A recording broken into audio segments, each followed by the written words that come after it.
ഒരു ഉത്തരവാദിത്വം വേണ്ട. സമയം 9 മണിയായില്ലേ? ഫോൺ വിളിച്ചിട്ടാണെങ്കിൽ എടുക്കണമില്ല. ഇതെന്ത് വീടൊക്കെ പൂട്ടിക്കിടക്കണ്? രംഗബോധമില്ലാത്ത കോമാളിയാണ് മരണം. ആത്മഹത്യയിലുണ്ടാവും. എന്തിന്?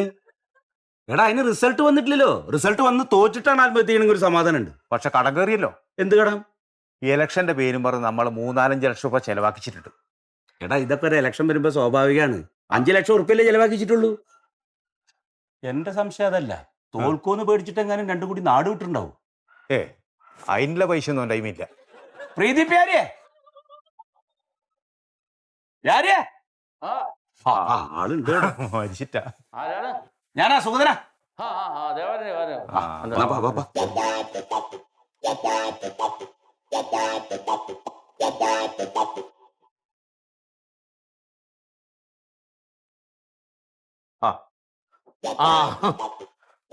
സുഖേട്ടാ, ഭയങ്കര ക്ഷീണം. ഒന്ന് കിടന്ന് ഉറങ്ങിപ്പോയി. നിങ്ങളോട് രണ്ടാളോടും ഞാൻ 8 മണിക്ക് പാർട്ടി ഓഫീസിൽ വരാൻ പറഞ്ഞല്ലേ. ഇപ്പൊ സമയത്രയാ ഇപ്പോ? അതേ, 2 മാസമല്ല നടപ്പ് തന്നെ, രാവും പകലും ഇല്ലാതെ. അവളുടെ കാലയിലാണ് നല്ല നീര്. ഇന്നലെയാണ് ഞാനൊന്ന് കാണുന്നത് തന്നെ. അപ്പൊ ഞാനോട് അന്നാ കിടന്ന് ഉറങ്ങിക്കോട്ടെ. വിളിക്കണ? വേണ്ട വേണ്ട വേണ്ട, അവിടെ കിടന്നോട്ടെ. വൈകിട്ട് വന്നാ മതി, അവിടെ പാർട്ടി ഓഫീസിലേക്ക് വന്നേ. അല്ല സുഖേട്ടാ, നമ്മൾ ജയിക്കുമല്ലോ അല്ലേ? ഉറപ്പല്ലേ? പിന്നെ ജയിക്കുവോ? അതെ, എന്റെ 25 വർഷത്തെ രാഷ്ട്രീയ ജീവിതം വെച്ചിട്ട് ഞാൻ പറയാണ്, നിന്റെ ഭാര്യ പ്രീതിനെ ഞാൻ ഈ വാർഡിൽ മത്സരിപ്പിച്ചിട്ടുണ്ടെങ്കിൽ നീ എഴുതി വെച്ചോ, 150 വോട്ടിനെ അവള് ജയിക്കും. സുഖേട്ടാ, 150 ഒന്നും വേണ്ട, ഒരു 2 വോട്ടിനാണെങ്കിലും ജയിച്ച് കിട്ടിയാൽ മതി. പിന്നെ അല്ലാതെ അത്ര പൈസയല്ലേ നമ്മ വാരി എറിഞ്ഞത്, നമ്മൾ ജയിക്കും. അങ്ങട് ഇങ്ങട് സംശയമുള്ളവരൊക്കെ കണ്ടുപിടിച്ച് 2000-2500 ഉറുപ്പ്യ വെച്ചാ കൊടുത്തേക്കണ്. അവരൊക്കെ നമുക്ക് വോട്ട് ചെയ്യൂ. 6-7 ലക്ഷം രൂപ കടത്തിലാണ് ഞാനിപ്പോൾ. അതിന് 12 ലക്ഷം ഉണ്ടാക്കി കൂടെ? നിന്റെ ഭാര്യ ജയിച്ച മെമ്പർ മാത്രല്ല, നമ്മൾ ഗ്രൂപ്പിൽ ഒരു കളിയാണ്ട് കളിച്ചാൽ അവള് ഈ പഞ്ചായത്തിന്റെ പ്രസിഡന്റാ. അതിനുള്ള വിവരമൊന്നും അവൾക്കില്ല. അതല്ലെങ്കിൽ ഇപ്പൊ ഈ പഞ്ചായത്തിൽ നിൽക്കണ ആർക്കള്ള്? ഇപ്പൊ ഇവൾക്ക് എതിരായിട്ട് നിന്നു നമ്മുടെ സത്യന്റെ ഭാര്യ.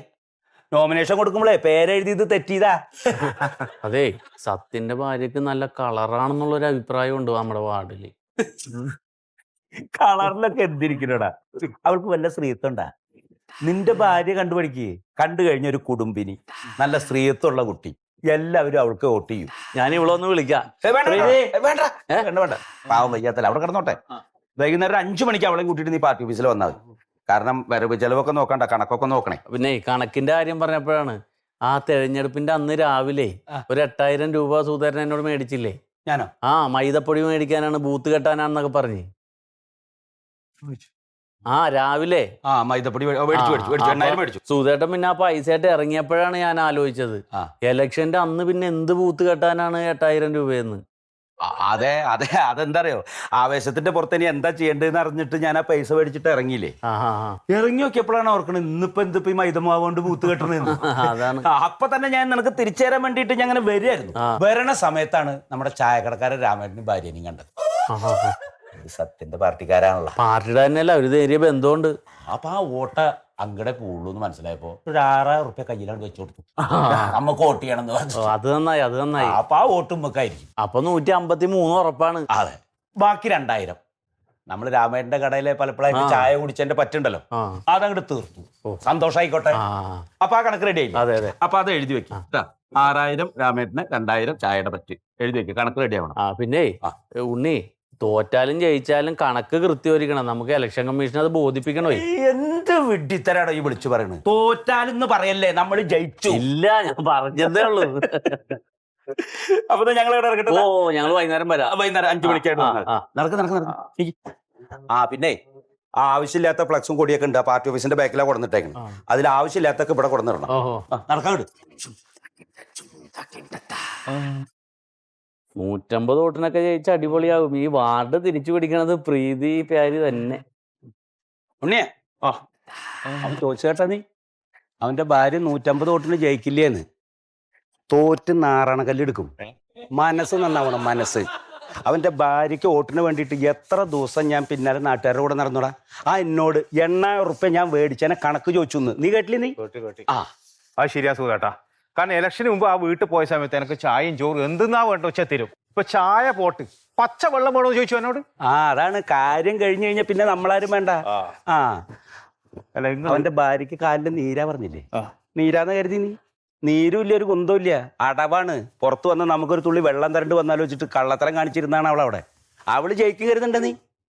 അല്ല സുഖേട്ടൻ ആടെ ഇരിക്കും പറഞ്ഞു, ഓള് ജയിക്കും, ഓള് ഭയങ്കര ഐശ്വര്യാന്ന്, ഭയങ്കര സംഭവമാണെന്നല്ലോ. ഐശ്വര്യോ കുടുംബത്ത് കയറ്റാൻ പറ്റുമോ? ഒരു മനുഷ്യൻ അവളുടെ മുഖത്ത് നോക്കിയാൽ വോട്ട് കൊടുക്കൂടാ. അതൊക്കെ അങ്ങോട്ട് ഒരു തട്ടി വിടണതല്ലേ. ഐശ്വര്യ സുഖേട്ടാ, ഞാനൊരു കാര്യം ചോദിച്ചാൽ സത്യം പറയോ? എടാ 8,000 ഉറുപ്പ്യ കണക്കപ്പെടാത്ത ഞാൻ മേടിച്ചിട്ടുണ്ടെങ്കിൽ അതിന് 2,000 ഉറുപ്പ്യ കണക്ക് ഞാൻ തരാം. അതൊന്നല്ല, നിങ്ങൾ സത്യം പറഞ്ഞ ആർക്കാ വോട്ട് കൊടുത്തത്? അതെന്താണ് നീ അങ്ങനെ ചോദിക്കണേ? 25 കൊല്ലമായിട്ട് പൊതുപ്രവർത്തനം നടത്തുന്ന ഒരാളാണ് ഞാൻ. നമ്മുടെ പാർട്ടിയിൽപ്പെട്ട ആൾക്കല്ലാണ്ട് വേറെ ആർക്കാ കൊടുക്കുക? ഞാൻ പ്രീതി പിയാരിക്കാ കൊടുത്തേ. സുഖേട്ടന്റെ ഭാര്യ എന്റെ ഭാര്യയോട് പറഞ്ഞിനി സത്യന്റെ ഭാര്യക്കാ നിങ്ങൾ വോട്ട് കൊടുത്തത് എന്ന്. നാട്ടുകാർ മൊത്തം അറിയാതെ ഒച്ചത്തെ പറഞ്ഞ ഇവിടെ ആരുമില്ല. ഈ സത്യന്റെ ഭാര്യ എന്ന് പറഞ്ഞ ആരാ? നമ്മൾ എതിർ സ്ഥാനാർത്ഥി. എടാ അത് നമ്മുടെ സമുദായത്തിൽപ്പെട്ട കുട്ടിയല്ലേ. സംഗതി ഞാൻ രാഷ്ട്രീയ പ്രവർത്തകനൊക്കെ ആണെങ്കിലും സമുദായം വിട്ടിട്ടൊരു കളിയില്ല. അതുകൊണ്ട് നമ്മുടെ സമുദായത്തിൽപ്പെട്ട കുട്ടിക്ക് ഞാൻ വോട്ട് കൊടുക്കും. ഈ സത്യം പറ, നീ ആർക്കാ വോട്ട് കൊടുക്കും? നമ്മളെ കൊച്ചിന് പ്രീതി പിയാരിക്കാ. സത്യന്റെ ഭാര്യ എന്റെ സമുദായം. പറഞ്ഞ പോലെ നമ്മള് രണ്ടാളും ഒരു സമുദായമാണല്ലോ അല്ലേ?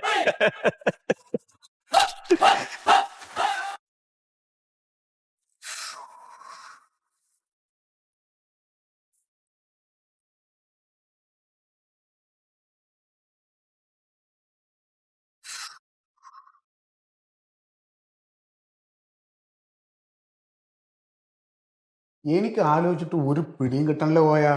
എന്നുവെച്ചാൽ ആലോചിക്കാണ്ടിരുന്നാൽ മതി. അതല്ല, എങ്ങനെ നമ്മൾ തോറ്റ്? വിശ്വസിക്കാൻ എനിക്ക് പറ്റണല്ലോ കേട്ടോ. അത് എങ്ങനെ തോറ്റു ഇത്ര ആലോചിക്കാൻ എന്താ ഉള്ളതെന്ന്? ഒരൊറ്റ തെണ്ടുകൾ നമുക്ക് വോട്ട് ചെയ്തിട്ടില്ല, അതുകൊണ്ട് തോറ്റു. അതന്നെ. എന്നാലും ഞാൻ ആലോചിച്ച് നോക്കാണ്, മനുഷ്യന്മാരൊരു സ്വഭാവം നോക്ക്. ഇങ്ങനെ നമ്മുടെ മുഖത്തേക്ക് ഇങ്ങനെ ഇളിച്ചിങ്ങോട്ട് കാട്ടിയിട്ട് ആ മേടിച്ചോർത്ത ചോറ് നിന്ന് അങ്ങോട്ട് പോയി എന്നുള്ളതാ. സജീവ പ്രവർത്തകരാന്ന് പറയുന്ന കഴുതകൾക്ക് 500 എണ്ണത്തിനാണ് ഉച്ചയ്ക്ക് ചോറ് വാങ്ങിച്ചു കൊടുത്തത്. എന്നിട്ട് ആ വോട്ട് എവിടെ? അല്ല, അതെ, നമ്മൾ കൊടുത്ത ചോറ് പൊതിയിൽ എന്തെങ്കിലും പോരായ്മ ഉണ്ടായിട്ടുണ്ടാവുമോ? എന്ത് പറയാ? അതിലൊരു മീൻ പൊരിച്ചുണ്ടായിരുന്നില്ല.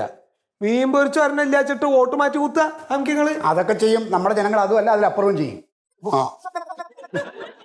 എടാ മന്മത, ആളുകളെ വോട്ട് ചെയ്യിക്കാൻ വേണ്ടിയിട്ട് വണ്ടി വിളിച്ച വകയിൽ പൈസ എത്ര ചെലവായി? അവരൊക്കെ വന്നിട്ട് വേറെ പാർട്ടിക്കാണ് വോട്ട് ചെയ്ത് പോയത്. അവരെ ജയിപ്പിക്കാൻ വേണ്ടിയിട്ടാണ് എൻ്റെ കയ്യിൽ നിന്ന് നീ പൈസ വാങ്ങിച്ചത്. എന്നാ ആൾക്കാരനെ വണ്ടി വിളിച്ചുകൊണ്ടെന്നില്ല വെച്ചെങ്കിൽ അവരുടെ ഭൂരിപക്ഷമെങ്കിലും കുറഞ്ഞു കിട്ടിയായിരുന്നു. അല്ല സത്യം, നിങ്ങളുടെ സമുദായക്കാർ കുറെ പേര് വരുന്നൊക്കെ പറഞ്ഞിട്ട് അവര് നോട്ട് ചെയ്തില്ലേ? എന്ത് സമുദായക്കാര്? ഓരോറ്റ ജന്തുക്കളെ വോട്ട് ചെയ്തിട്ടില്ലടോ. എന്താ ആൾക്കാർക്കൊക്കെ വേണ്ടി നമ്മൾ ഓരോന്ന് ചെയ്ത കാര്യം ഞാൻ അയക്കണം. ആ കൂട്ട ചന്തിയൊക്കെ കഴിഞ്ഞെടുത്ത് ഇപ്പോഴും മനസ്സിന്ന് പോലെ. അതെ, എൻ്റെ മുഖത്തേക്ക് നോക്ക്. ഞാൻ നിങ്ങളോട് ചോദിക്കുന്ന ചോദ്യത്തിന് നിങ്ങൾ സത്യം പറയണ്ട. എൻ്റെ ഒരു മനസമാധാനത്തിന് വേണ്ടിയിട്ടാണ്. എന്താണ് നിങ്ങൾ സത്യത്തിൽ ആർക്കാ വോട്ട് ചെയ്തത്? ആർക്കാ വോട്ട് ചെയ്തത് പറ. എന്ത് വർത്താനാണ് സത്യമായിട്ട് ഈ പറയണത്? ഭയങ്കര മോശമായിട്ടുള്ള ചോദ്യങ്ങൾ ചോദിക്കണം കേട്ടാ. എന്തെങ്കിലും പറഞ്ഞേ? അല്ല, ആർക്കാ വോട്ട് ചെയ്തത് പറയണം. കൈകൊണ്ട് നീട്ട്. എന്തിന്? ഇങ്ങോട്ട് നീട്ടിക്ക്. ഇങ്ങോട്ട് പോയി സത്യേട്ടൻ കൈവേ. സത്യമായിട്ട് ഞാൻ നിങ്ങളുടെ ഭാര്യയ്ക്ക് വോട്ട് ചെയ്തേ. 63 വോട്ടിൽ ഒരു വോട്ട് എന്റേതാ. അല്ല എന്താ ഇപ്പൊ ഇങ്ങനെയൊക്കെ തത്തിയിരുന്നു? ഈ എന്താ വോട്ട് ചെയ്തില്ലേ? എന്താ നിങ്ങൾ അങ്ങനെ സംസാരിക്കണേ? അല്ല ഈ കയ്യിലടിച്ചിട്ടൊക്കെ ഇങ്ങനെയൊക്കെ ആവേശം കാണിക്കണേ? എനിക്ക് സംശയമുണ്ട് സത്യം പറഞ്ഞ ഇവനെ. അതെ, രാഷ്ട്രീയത്തിൽ ആദ്യം വേണ്ടത് വിശ്വാസമാണ് കേട്ടാ. എന്ത് വിശ്വാസം? 175 വോട്ടിന്റെ ഭൂരിപക്ഷത്തിൽ ജയിക്കുന്ന നീയല്ലടാ കണക്കൂട്ടി പറഞ്ഞത് അല്ലേ? കണക്കൂട്ടിലൊക്കെ ചിലപ്പോ പഴച്ചു പോകും എന്ന് പറഞ്ഞിട്ട് ഒരാളെ വിശ്വസിക്കാതിരിക്കാന്ന് പറഞ്ഞ. എന്നിട്ടിപ്പോ 150 വോട്ടിന് താഴെയാണേ.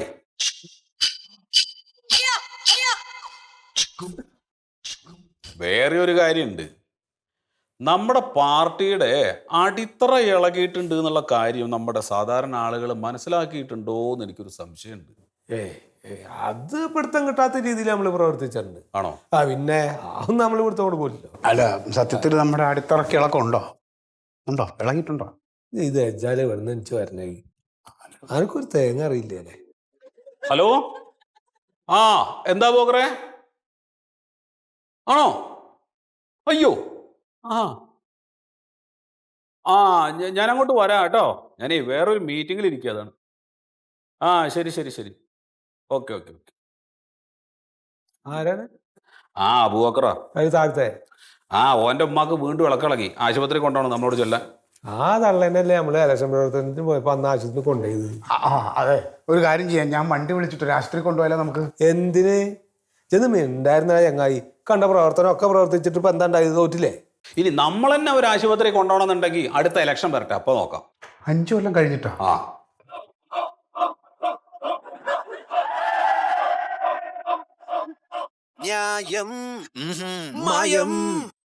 മറിമായത്തിനെ സ്നേഹിക്കുന്ന നിങ്ങൾക്ക് ഒരു സന്തോഷ വാർത്തയുമായിട്ടാണ് ഞാൻ വന്നിട്ടുള്ളത്. ഇതുവരെ, അതായത് 15 വർഷമായി നമ്മുടെ മറിമായം ഇങ്ങനെ സക്സസ്ഫുള്ളായി പോയിക്കൊണ്ടിരിക്കുകയാണ്.